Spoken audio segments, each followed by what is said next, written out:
माझा धीर आंधळा होता. माझ्या नवऱ्याचा त्याच्यावर जीव होता, म्हणून मी त्याची सगळी कामं करायची. त्याचे कपडे बदलणे, त्याला काय पाहिजे काय नको ते सगळं मी बघायचे. तो पण वहिनी वहिनी करत सारखा माझ्या मागे मागे करायचा. पण एकदा रात्री मी त्याचे कपडे बदलत असताना अचानक असं काही घडलं की मी पूर्णपणे हादरून गेले. कारण माझ्या धीराने माझे लग्न झाल्यावर मी सासरी आले. तिथल्या बायकांनी मला हॉलमध्ये बसवले आणि त्यांचे रीतिरिवाज सुरू झाले. माझ्यासमोर माझा धीर बसला होता आणि तो माझ्याकडे एकटक बघत होता. तो माझ्याकडे बघत गालातल्या गालात हसत होता. माझी नजर त्याच्यावर पडली, पण मला या गोष्टीचं अजब वाटत होतं की तो एकटक माझ्याकडेच बघत होता. आता तो 17 वर्षाचा एक चांगला मुलगा होता, पण त्याचं असं वागणं. बराच वेळ तिथल्या बायका माझ्याजवळ येत होत्या आणि प्रत्येकजण मला मिठाई चारत होत्या. एवढ्या वेळात माझा धीर एकदाही माझ्याजवळ आला नाही की माझ्याशी काही बोलला देखील नाही. तो फक्त माझ्याकडे बघत आणि गालातल्या गालात हसत होता. 2-4 वेळा मी त्याच्याकडे बघितलं आणि त्याला माझ्याकडे बघताना बघितलं देखील. मी मनातल्या मनात विचार करत होते की हा तर खूप नालायक मुलगा आहे. वहिनी तर आई आणि मोठ्या बहिणीसारखी असते. याला तर अजिबात लाज वाटत नाही. कसा सगळ्यांसमोर माझ्याकडेच बघतोय. आता मी कपाळावर आठ्या पाडत त्याच्याकडे रागाने बघू लागली. पण तरी देखील तो माझ्याकडे एकटकच बघत होता आणि हसत होता. मला त्याचा राग येत होता. बऱ्याच वेळानंतर तो कार्यक्रम संपला आणि मी माझ्या खोलीत आले. माझा तर मूड आधीच खराब झाला होता. माझा नवरा भास्कर देखील त्या रात्री उशिरा खोलीत आला. मी त्याच्याकडे थोड्या रागाने बघितले. मग तो हळूच माझ्या शेजारी येऊन बसला आणि म्हणाला, काय झालं भावना? त्याला वाटलं की तो उशिरा आल्यामुळे मी रागात आहे. तो म्हणू लागला, आज माझ्या मित्राने मला सोडलंच नाही. तुला तर माहीत आहे अशा वेळी मित्र किती चेष्टा मस्करी करतात ते. नंतर त्याने माझी स्तुती केली आणि माझा राग शांत झाला. मी धीराबद्दल त्यांना काहीच सांगितलं नाही, कारण मला वाटलं की त्यांना उगाच असं वाटायचं की आले माझ्या भावाबद्दल ही मला भडकवत आहे. म्हणून मी काहीच बोलले नाही. माझ्या नवऱ्याला तेवढा एकच भाऊ होता. त्याचं नाव श्याम. त्याला आई वडील नव्हते. त्यावेळी घरात आम्ही तिघेच होतो, मी, भास्कर आणि श्याम. सकाळी जेव्हा मी उठले तेव्हा भास्कर म्हणाला, आजचा नाश्ता मी बाहेरूनच आणलाय. पण हे बघ, माझ्या घरात कोणी बाई माणूस नाही. आजचा दिवस तर मी हँडल केला आहे, पण उद्यापासून हे सगळं तुला सांभाळायचं आहे. हे सगळं मला पहिल्यापासूनच माहीत होतं, म्हणून मी काही बोलली नाही. मी नाश्ता करायला बाहेर आले तर समोर माझा धीर आधीच बसला होता. मी त्याच्यासमोर जाऊन बसले. तो माझ्याकडे बघत होता आणि हळूच हसत होता. भास्कर आल्यावर मी त्याला नाश्ता दिला आणि माझ्या शेजारी बसायच्या ऐवजी तो त्याला जाऊन घास भरवू लागला. मला तर आश्चर्य वाटलं की अजून देखील श्याम माझ्याकडेच बघत होता. त्याला तर त्याच्या भावासमोर सुद्धा काहीच वाटत नव्हतं. मला तर भास्करवर चांगलाच राग येऊ लागला होता, कारण ते सुद्धा त्याला काहीच बोलत नव्हते. उलट ते त्यालाच लहान असल्यासारखं घास भरवत होते. तो 17 वर्षाचा होता. त्याचं तो स्वतःच्या हाताने खाऊ शकत होताच की. मी भास्करला म्हणाले, श्याम स्वतः खाऊन घेईल. तुमचा नाश्ता तुम्ही करून घ्या. माझं बोलणं ऐकून भास्कर म्हणाला, भावना, श्याम आंधळा आहे, तो बघू शकत नाही. हे ऐकताच मला धक्काच बसला आणि माझ्या हातातला घास हातातच राहिला. मी त्याच्याकडे बघतच बसले. छान दिसायचा तो. त्याचे डोळे करड्या रंगाचे होते. त्याचे डोळे अगदी सुंदर होते. मला हे माहीत झाल्यावर खूप जास्त दुःख झालं की त्याच्या डोळ्यात ही कमी आहे की तो काही बघू शकत नव्हता. आणि कालपासून मी माहीत नाही त्याच्याबद्दल काय विचार करत होते ते. भास्करचा चेहरा पडला होता आणि तो सांगत होता की श्याम लहानपणापासूनच असा आहे, तो बघू शकत नाही. त्याचा खूप इलाज करायचा प्रयत्न केला, पण डॉक्टर सांगतायत की ऑपरेशन करून देखील काही फायदा नाही. त्याची सगळी कामं मीच करतो. पण आता याची सगळी जबाबदारी इथून पुढे तुझी आहे. तुझा लहान भाऊ समजून तू याची सगळी कामं कर. मी ठीक आहे म्हणाली. पण मला खरंच खूप वाईट वाटत होतं की श्याम आंधळा आहे. तो दिसायला किती सुंदर होता. पण तो आंधळा नसता तर किती बरं झालं असतं. मी त्याच्याबद्दल त्याला बोलले देखील. माझं बोलणं ऐकून श्यामच्या डोळ्यातून पाणी आलं आणि तो म्हणाला, वहिनी, माझी खूप इच्छा होती की मी तुम्हाला बघू शकेन. पण माझं नशीब बघा ना कसं आहे. माझी एकुलती एक वहिनी आहे आणि मी तिला बघू पण शकत नाही. काही वेळापूर्वी माझ्या मनात जो त्याच्याबद्दल राग होता, आता तो जाऊन मला त्याची दया येऊ लागली होती. पण मला आश्चर्य तेव्हा झालं जेव्हा भास्करने ड्युटी जॉईन केली. भास्कर कामावर जाताना मला सांगायचा की आज श्यामला जेवण तुलाच भरवायचं आहे आणि त्याचे कपडे पण तूच बदल. जेवण भरवायचं ठीक होतं, पण त्याचे कपडे मी बदलायचे हे ऐकून मला थोडं विचित्र वाटलं. मी त्याला म्हणाले सुद्धा, भास्कर, हे थोडं विचित्र नाही वाटत का तुला? जेवण भरवणं ठीक आहे, पण त्याचे कपडे? तो म्हणाला, त्याला तुझा लहान भाऊ समज, त्याला प्रेम दे. आता मी बाहेरचं काम सांभाळू की त्याच्याकडे बघत बसू? असे म्हणून तो कामावर निघून गेला. आता मी काय करू हा विचार करत असतानाच मला श्यामच्या खोलीतून आवाज आला. तो वहिनी वहिनी करत हाका मारत होता. मी त्याच्या खोलीत गेले तर तो बनियन आणि पॅन्ट घालून उभा होता. तो मला म्हणाला, वहिनी, मला माझा शर्ट सापडत नाही. दादा कुठे ठेवून गेला आहे काय माहीत. सगळा बेड चेक करून झाला माझा, पण सापडलंच नाही. मी तिथे शोधला तेव्हा त्याचा शर्ट बेडच्या एका कोपऱ्यात पडला होता. मी तो त्याला दिला. त्याने स्वतः तो कसा तरी घातला, पण तो त्याची बटन उलटसुलट लावत होता. आता माझा नाईलाज होता. मी पुढे गेली आणि त्याला म्हणाले, राहू दे, तू थांब, मी लावून देते तुझी बटन. तो खुश झाला आणि म्हणाला, माझे केस पण विंचरून दे ना वहिनी. मी तिथला कंगवा घेतला आणि त्याचे केस विंचरून दिले. मग तो म्हणाला, मला तुझा हात दे वहिनी. मी म्हणाली, कशासाठी? तो म्हणाला, दे तरी. मी भीत त्याच्याकडे हात पुढे केला की न जाणे आता हा काय करेल. त्याने माझा हात पकडला आणि म्हणाला, थँक्यू वहिनी.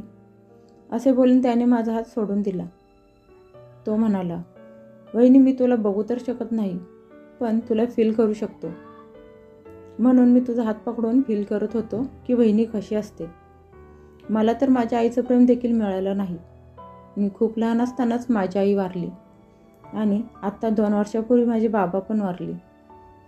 जोपर्यंत ते जिवंत होते तोपर्यंत ते माझी सेवा करायचे, पण त्यानंतर सगळी जबाबदारी दादावर आली. आणि आता काही दिवस झाले नाही तुम्हाला या घरात येऊन की लगेच तुमच्यावर माझं ओझं पडलं. हे बोलत असताना त्याचा आवाज खाली गेला होता. तो उदास झाला होता. मी त्याला म्हणाले, तू कोणावर ओझं नाहीस आणि माझ्यावर तर नाहीच नाही.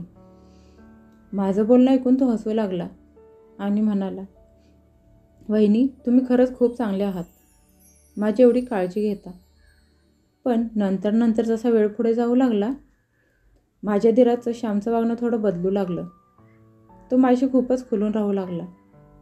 आता तर तो स्वतः मला हाक मारून सांगायचा, वहिनी, मला शर्ट घाला, माझी बटन लावा. कधी कधी मलाच टॉवेलने डोकं पुसायला सांगायचा. आता हे काम तर तो स्वतः देखील करू शकत होताच की. लग्नाआधी मला वाटलं होतं की घरात फक्त एक नवरा आणि एक दीर तर आहे, त्यामुळे घरात जास्त काम नसेल.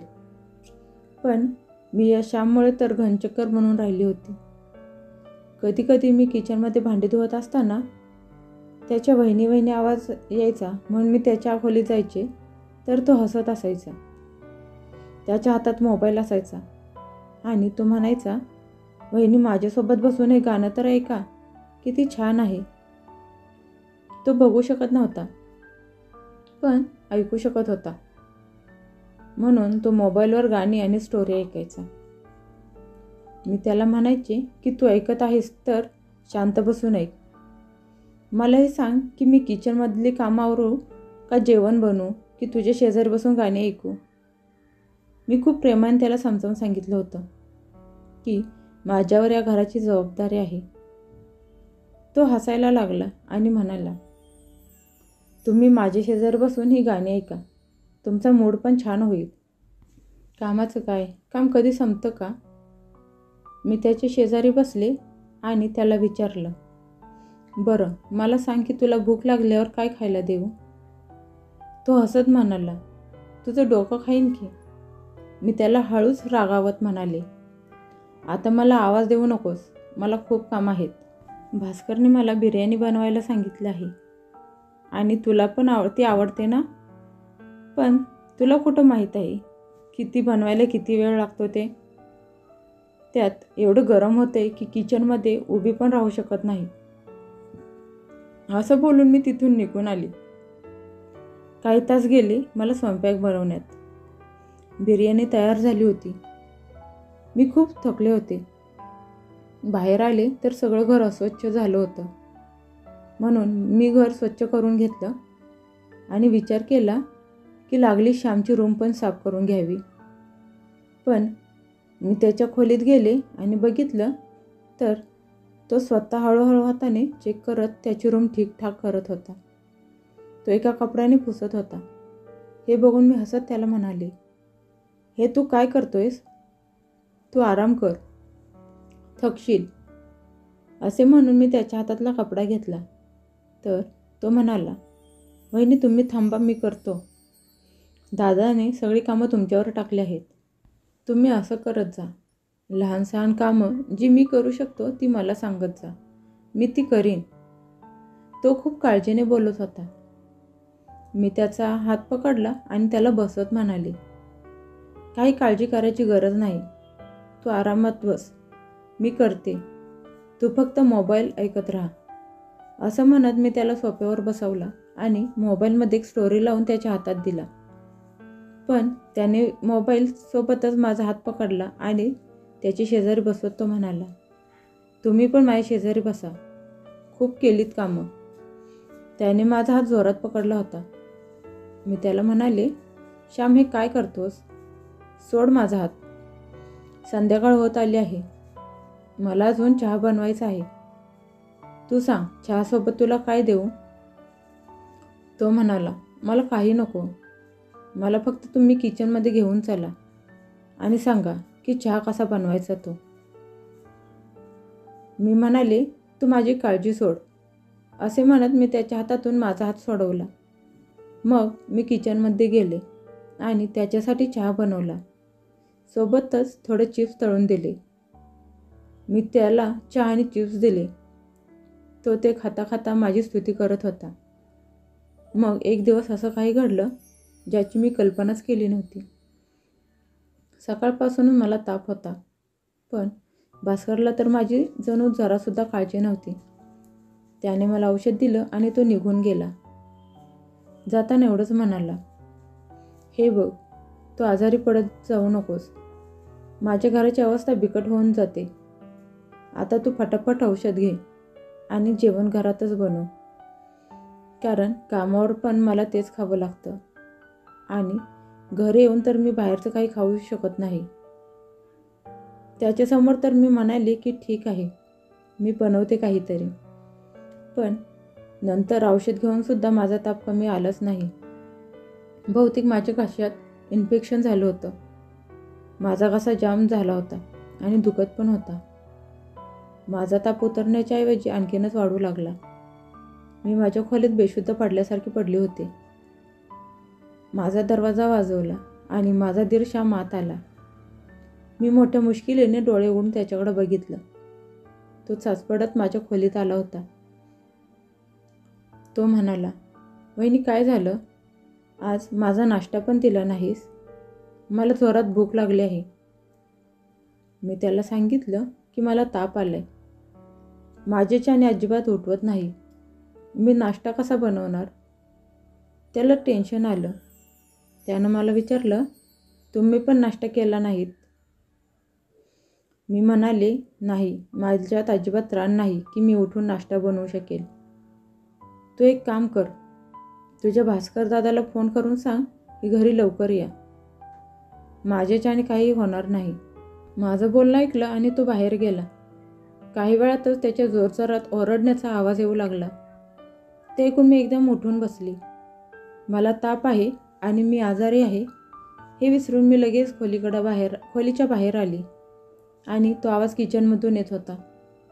म्हणून मी तिकडे गेली की कुणाचा आवाज आहे बघावं. आता मी किचनमध्ये आले आणि समोरचं दृश्य बघून मी हादरलेच. समोर श्यामच्या कपड्यांना आग लागली होती. मी पटकन समोर टांगलेला टॉवेल घेतला आणि त्याच्या अंगाभोवती गुंडाळला. तोपर्यंत त्याचं पोट आणि हात भाजले होते. तो जोरजोरात ओरडत होता. मी त्याला विचारलं, तू काय करायला गेला होतास किचनमध्ये? तो म्हणाला, मी तुमच्यासाठी चहा बनवायला आलो होतो. तो तडफडत होता. तो म्हणाला, मला काय माहीत की आग लागेल. मी पटकन भास्करला फोन लावला. श्याम जोरात तडफडत होता कारण त्याला त्रास सहन होत नव्हता. थोड्या वेळातच भास्कर घरी आला. श्यामचं पोट आणि हाताला भाजलं होतं. त्याला भास्कर दवाखान्यात घेऊन गेला. मी घरीच थांबले होते. मला काळजी वाटू लागली की श्यामला काही जास्त झालं तर. तेवढ्यात भास्करचा फोन आला. मी त्याला श्यामच्या तब्येतीबद्दल विचारलं. तो म्हणाला, त्याच्या पोटाला आणि हाताला खूप भाजलं आहे. मी तुला आधीच सांगितलं होतं की त्याची काळजी घे म्हणून. असे म्हणत तो रडू लागला आणि म्हणू लागला, मला खूप काळजी असते त्याची. त्याला खूप त्रास होतोय आणि मला ते आता बघवत नाही. मला ते सहन होत नाही. मी त्याला सांगितलं की मला ताप होता म्हणून मी झोपले होते. मला काय माहीत होतं तो कधी किचनमध्ये गेला. माझ्या डोळ्यातून पाणी वाहू लागलं. तो म्हणाला, मी इथे दवाखान्यातच राहीन. तू माझी वाट बघू नकोस. मी म्हणाले, ठीक आहे. मला वाटलं सकाळपर्यंत श्याम ठीक होईल. त्याला घरी सोडतील. मी त्याची इथून पुढे खूप काळजी घेईन. पण दुसऱ्या दिवशी सकाळी मला जी बातमी मिळाली ती भयानक होती. भास्करचा फोन आला आणि त्याने सांगितलं की श्याम आपल्याला सोडून कायमचा गेला. हे ऐकताच मला धक्काच बसला आणि मी रडू लागले. मी म्हणाले, नाही, तुम्ही खोटं बोलत आहात. त्याला थोडंसं तर भाजलं आहे. त्याला काही होणार नाही. तो असा कसा आपल्याला सोडून जाऊ शकतो? मी रडत होते आणि पलीकडे भास्कर पण रडत होता. तो म्हणाला, आग त्याच्या हृदयापर्यंत गेली होती. डॉक्टरांनी खूप प्रयत्न केला पण त्याला ते सहन होत नव्हतं. अख्खी रात्र माझा भाऊ तडफडत होता. माझा हात पकडत म्हणत होता, दादा, मला मारायचं नाही. मला वाचव. आता तर मला बहिणीसारखी वहिनी मिळाली आहे. पण आता तो आपल्यात नाही. हा धक्का आमच्या दोघांसाठी खूप मोठा होता. मला तर सारखा घरात वहिनी वहिनी असा त्याचा आवाज यायचा. मी पळतच त्याच्या खोलीत जायचे तर तिथे कोणीच नसायचं आणि मी खूप रडायचे. कधी कधी वाटायचं तो माझ्याकडे बघून हसतोय आणि म्हणतोय, वहिनी, सोडा सगळी कामं आणि माझे शेजारी येऊन बसा. मी तुम्हाला चांगली चांगली गाणी ऐकवतो. काही महिन्यानंतर मग मला दिवस गेले. भास्कर माझी खूप काळजी घ्यायचा. पण हा सगळा कालावधी मी श्यामच्या आठवणीत रडून घालवला होता. तो खरंच फार चांगला माणूस होता आणि माझी कायम काळजी करायचा. मी विचार करायची की मी त्यावेळी उठून स्वतः किचनमध्ये गेले असती तर आज हे सगळं घडलंच नसतं. पण जे नशिबात असतं तेच घडतं. मग आमच्या घरी एक मुलगा जन्माला आला. आता भास्कर नीट वागू लागला होता. त्याने मला सांगितलं की या बाळाचं नाव तुझ्या आवडीने ठेव. मी त्याला सांगितलं की मला याचं नाव श्याम ठेवायचं आहे. माझं बोलणं ऐकून भास्करचे डोळे पाणावले. मी बाळाला छातीला लावलं आणि मी म्हणाले, माझा श्याम परत आलाय.